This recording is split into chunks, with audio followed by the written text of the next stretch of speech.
Meta CEO and Facebook founder Mark Zuckerberg is in the hot seat this week. He is testifying in a landmark trial centered around social media and how addictive it is, specifically to children.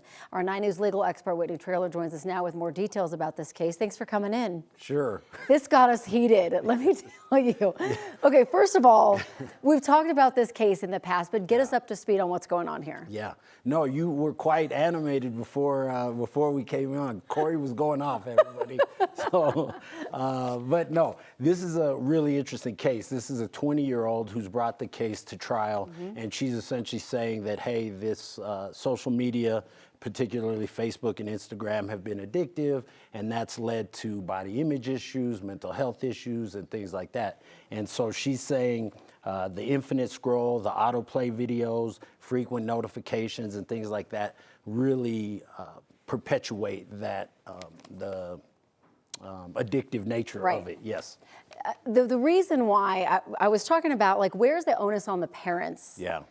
In terms of, like, you gave the kid the phone, you allowed them to have social media. Maybe you didn't watch them enough for the social media. Like, where's the onus on the parents? Is that part of this trial as well? Well, that is part of the trial, and I think the parents' argument is that it's not feasible to absolutely cut it out. I mean, one of the issues is that there's a frictionless check off to say I'm at least 13, and that's one of the arguments, is that that's not realistic. And the parents are saying, look, even with the parental controls, there's no way to govern your children 24/7.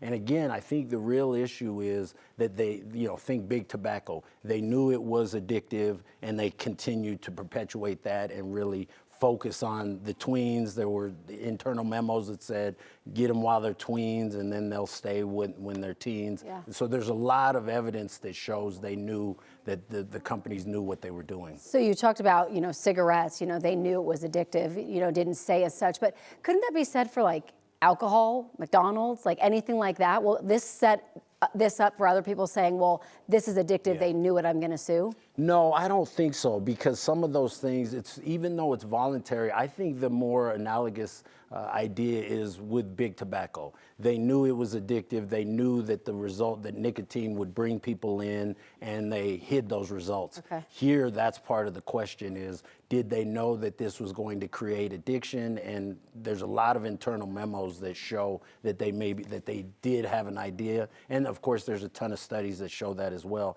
and they still perpetuated it. So it's really more about, you knew the result and you didn't keep people safe. All right, so this is a 20-year-old girl now, but she's saying this, like, went back to when she was like 13 or whatever. I know in recent years, these social media companies have changed a little bit of their policies in terms of allowing kids or 13 and under, whatever, on their platforms. What was the testimony yesterday when it came to Mark Zuckerberg being on trial? Yeah, that was really interesting, and it got fairly heated, and he got defensive at several times. So he said that increasing engagement on Instagram was not a company goal. He said he cannot be removed as CEO because he has the controlling shares, so that's relevant. But then they really got into the underage nature and some of the digital filters. And so, for example, on the cosmetic surgery, there's a cosmetic surgery filter that really has a negative effect on these young girls in particular. And he said, well, I discussed it with the team, and it came down to free expression, and he wanted to give people the ability to express themselves. And that's what led to this pretty intense cross-examination, because he said if he removes all, he said they remove all underage users and include terms about age usage during the sign-up process. And the plaintiff's lawyer crossed and said, quote, you expect a 9-year-old to read all of the fine print? That's your basis for swearing under oath that children under 13 are not allowed. So he basically said, look, that's not enough, and it's not enough. So you've been clearly paying very close attention to this trial. Anything really surprising come out of it? Yes, there was a few things. One thing that was kind of funny was the judge threatened to hold anyone with AI glasses, if they were recording, that they'd be held in contempt of court. Because I guess a bunch of Zuckerberg's people came in. Of course, the technology. Right. And then it was also interesting that the defendant's theme was that they didn't cause these body issues and these depression issues, that it was the family life, and they actually tried to argue that the social media was a healthy outlet for her. So that was pretty interesting. But some of the damaging documents that came out two or three in particular. There was a meta document in 2015 that estimated 30% of 10 to 12-year-olds in the U.S. were using Instagram. That's a lot. So they knew, even though it's not supposed to be anyone under 13.